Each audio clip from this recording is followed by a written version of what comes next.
Pembalap Yamaha Fabio Quartararo berhasil memperbaiki catatan waktunya dengan menjadi pembalap tercepat pada sesi latihan bebas kedua MotoGP Mandalika.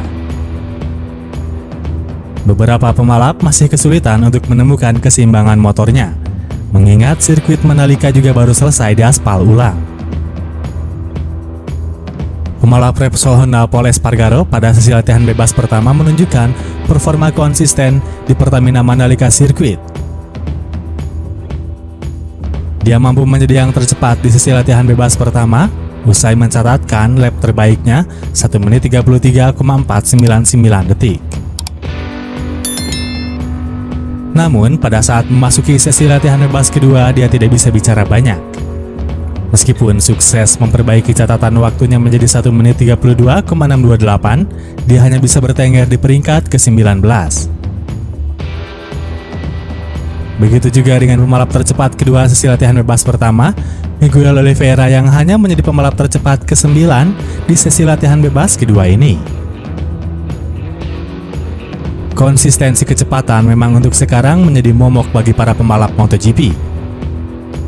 Sisa 1,5 menit, pemenang MotoGP Qatar Enea Bastian ini mengalami crash dan tidak lama kemudian giliran pembalap Repsol Honda Marc Marquez yang terjatuh di tikungan 11. Menikung dalam kecepatan tinggi, Marc Marquez kehilangan kendali hingga akhirnya tidak bisa mempertahankan motornya. Sempat tersungkur sebentar, juara dunia 6 kali itu beruntung bisa langsung berdiri serta berjalan meninggalkan lokasi insiden. Situasi ini pun dimanfaatkan dengan baik oleh rider Yamaha, Fabio Quartararo. Pada saat sesi latihan bebas kedua berakhir, Quartararo sukses memperbaiki catatan waktunya dari 1 menit 34,793 detik menjadi 1 menit 31,608 detik. Torehannya di latihan bebas kedua itu pun membuatnya langsung menjadi pembalap tercepat. Franco Morbidelli ada di peringkat kedua dengan 1 menit 31,638 detik, kemudian Johan Zarco dengan 1 menit 31,893 detik. Baiklah, berikut ini adalah hasil latihan bebas kedua MotoGP Indonesia 2022 sirkuit Mandalika yang bisa kalian simak ya guys.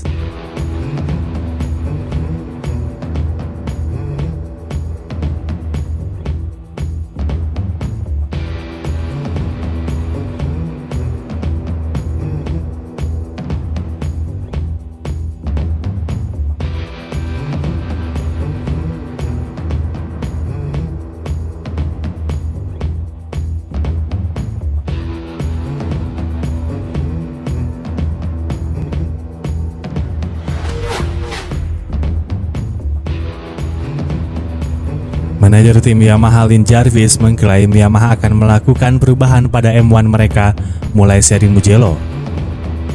Fabio Quartararo dipaksa harus bersabar selama 6 seri lagi. Berbagai keluhan telah dilontarkan para pembalap Yamaha, terutama Fabio Quartararo, soal performa M1 yang kalah saing dengan motor pabrikan lain. Fabio Quartararo merasakan benar bagaimana kemunduran yang dialami Yamaha M1 pada seri MotoGP Qatar 2022 di sirkuit Losail. Padahal sirkuit Losail adalah sirkuit langganan juara bagi Yamaha. Akan tetapi pada tahun ini kelemahan motor M1 tim pabrikan Iwata itu terlihat sangat nampak. Fabio Quartararo telah berulang kali mengeluhkan soal top speed Yamaha yang sangat kurang.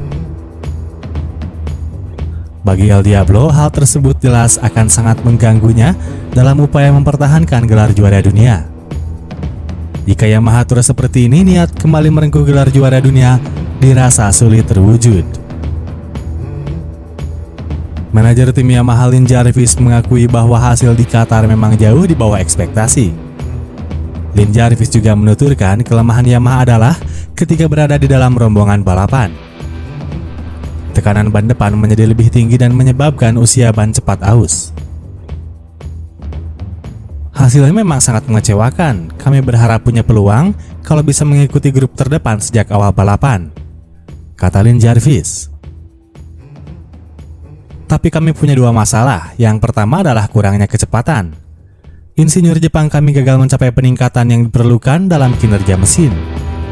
ujar Jarvis. Lebih lanjut, Lin Jarvis mengatakan bahwa masalah kedua tidak lepas dari persoalan ban. Tidak semua masalah mesin. Di Qatar kami mengalami tekanan ban yang berlebihan di depan, ungkap Jarvis. Itu ada hubungannya dengan aerodinamis motor. Tekanan ban cenderung lebih meningkat ketika Anda di belakang pembalap lain ada turbulensi. Tapi jika Anda berada jauh di depan itu tidak masalah. Tapi ketika terjebak dalam rombongan, tekanan ban depan sering naik, ungkapnya. Lin Jarvis menjamin Yamaha akan segera melakukan perubahan. Namun perubahan itu tidak bisa terjadi dalam waktu yang dekat. Fabio Quartararo serta para rider Yamaha lainnya juga harus bersabar, seenggaknya hingga 6 seri MotoGP lagi. Pasalnya, Jarvis mengklaim perubahan Yamaha M1 baru bisa terlihat kemungkinan pada seri MotoGP Italia 2022 di sirkuit Mugello akhir Mei mendatang. Di Mugello dan kemudian ada Catalunya Spanyol, di sana ada trek lurus 1 km. Yamaha mungkin membutuhkan sayap yang lebih kecil agar tidak kehilangan kecepatan tertinggi lagi. Jadi ya, Mugello bisa jadi seri yang tepat untuk update aerodinamis, imbuh Lin Jarvis.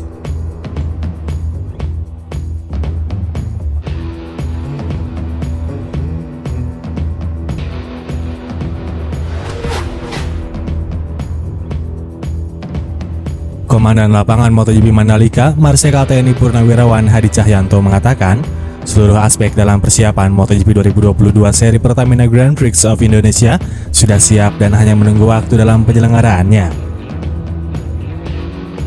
Melalui rilis yang dikeluarkan Dinas Komunikasi dan Informatika Nusa Tenggara Barat pada hari Kamis 10 Maret 2022 pagi, dia memberikan apresiasi kepada pemerintah Provinsi NTB dan seluruh stakeholder lantaran hingga saat ini segala aspek sesuai dengan target. Terima kasih karena hingga saat ini beberapa aspek telah tercapai sesuai dengan target. Hadi juga menyampaikan bahwa akomodasi untuk 60.000 pengunjung beserta transportasi sekitar kawasan sirkuit Mandalika sudah disiapkan. Akomodasi kita nggak perlu takut. Kita siap menampung 60.000 pengunjung, begitu juga dengan transportasi. Kita menyiapkan shuttle bus untuk melayani penonton di area sirkuit Mandalika, ujar Hadi Cahyanto. Tidak kalah penting, dari aspek kesehatan, Provinsi NTB untuk kasus positif COVID-19 masih rendah dengan positif rate per hari mencapai 1,55%. Dengan positif rate sebesar ini, kita bisa melaksanakan kegiatan MotoGP di sirkuit Mandalika pada 20 Maret 2022. Tentunya dengan prokes yang ketat tetap kami lakukan, ucapnya. Dalam aspek keamanan, gabungan TNI dan Polri telah menurunkan personil sebanyak 2.700 untuk mengamankan dan menyukseskan kegiatan internasional ini. Nantinya, personil sebanyak ini akan menjaga di 9 titik masuk kawasan sirkuit Mandalika. Pak Kapolda dan Pak Danrem akan selalu melindungi apabila terjadi gangguan dan ancaman. Tidak lupa kolaborasi dengan seluruh stakeholder juga diperlukan demi keberhasilan MotoGP kali ini, tambah Hadi. Yang terakhir, dia tidak lupa mengatakan pentingnya promosi produk-produk UMKM, khususnya UMKM lokal di daerah NTB. Ajang MotoGP kali ini merupakan momentum yang tepat untuk memperkenalkan berbagai macam UMKM lokal, salah satunya ayam taliwang. Kapolda NTB Iljen Pol Dr. Andes Joko Purwanto dalam kesempatannya menyatakan telah melakukan beberapa persiapan demi menyukseskan MotoGP, mulai dari meningkatkan jumlah vaksinasi dan akan mengadakan patroli bersama untuk melihat kekurangan persiapan dalam balapan MotoGP. Terakhir, Managing Director The Mandalika Bram Suyandoro menerangkan persiapan sirkuit Mandalika dan paddock sudah mencapai tahap akhir, khususnya mengenai pengaspalan yang ditargetkan selesai sebelum Maret 2022. Dengan melihat pekerjaan sampai hari ini, kami yakin seluruh persiapan akan selesai sesuai target, ucap Bram.